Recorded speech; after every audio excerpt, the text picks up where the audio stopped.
Dr. James Cash, you have distinguished yourself as a leader in business, education, and in the general community.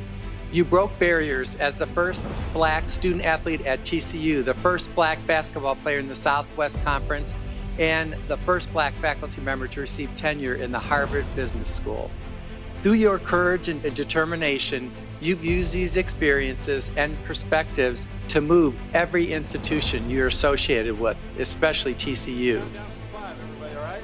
Okay. 5, 4, 3, 2, 1.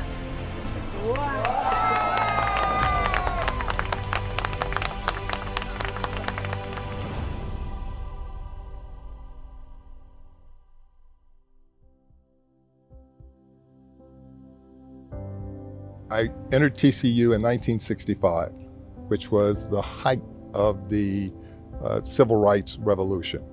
I was given the opportunity to become the first Black basketball player on scholarship in the Southwest Conference. And both my parents, my high school coach, my large support group at my high school, all encouraged me to participate in the civil rights revolution that was happening at that point in time. TCU, for a whole range of reasons, seemed to be the perfect place to try and be a trailblazer in that sense. My mother actually graduated on the TCU campus with a degree from the School of Education. And by that time, it was very clear that the school was willing to conduct support for people from underserved communities in a very unique and special way. You know, there are so many formative experiences that I could talk about at TCU, but let me just pick one year and highlight why I was so blessed to be at this university. The year was 1968.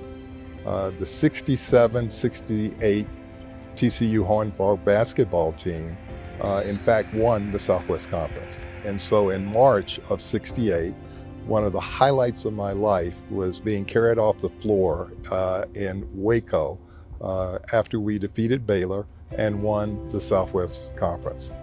But then the summer of '68 came. Starting with April, Martin Luther King was assassinated, and the country absolutely erupted.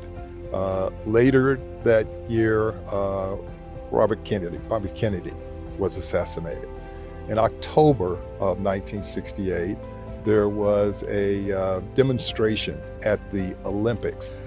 I picked that year because as a not yet 20-year-old, being at TCU provided me the backdrop and context for being able to parse both my emotion as an African American and to talk to, in a very candid and insightful way, others who could share other perspectives with me that really helped develop attributes that have served me so extremely well since then.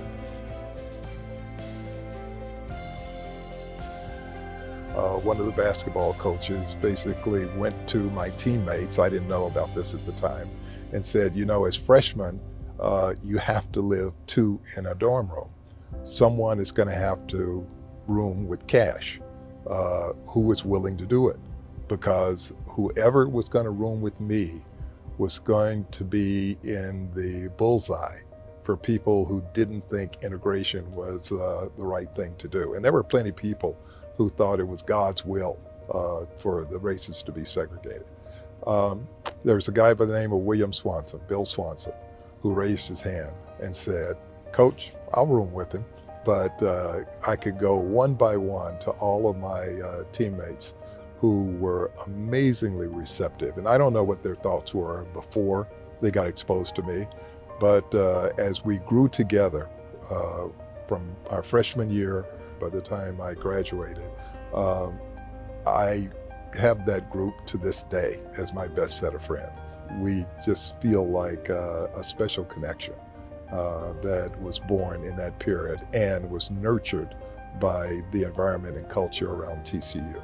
Everywhere I turned while I was on this campus, so many experiences delivered that to me. And as I reflected on a guy by the name of Dr. Michelle, who came to Bethlehem Center when things were totally segregated, and I was willing to work with young Black youth. When I think about 2 College of Education faculty members who came off campus to teach Black teachers in the Fort Worth Independent School District when they weren't permitted on the campus. Everything that I can remember clearly had this element of someone from TCU who was serving others rather than serving themselves. And without a doubt, I hope I have lived my life in a way that people can see that I learned that here. It was reinforced so often when I was here that I've tried to emulate it since I've left. And all the blessings I feel like I've had in my life are primarily as a result of it. The 150th celebration that we're all so elated about is a very special milestone for this university. It gives us a chance to, first of all, celebrate those who came before us and provide a testament to the foundation that they provided for people like me and others at this amazing university. I've said on many occasions that my experiences at TCU provided me the courage, the willingness, the attributes, the knowledge to pursue many things that others thought weren't easy or safe, and to care more than so many others thought were appropriate, to actually dream more than many thought were wise. I am so honored to be a part of this celebration, and I hope to contribute to the foundation for those that are going to follow.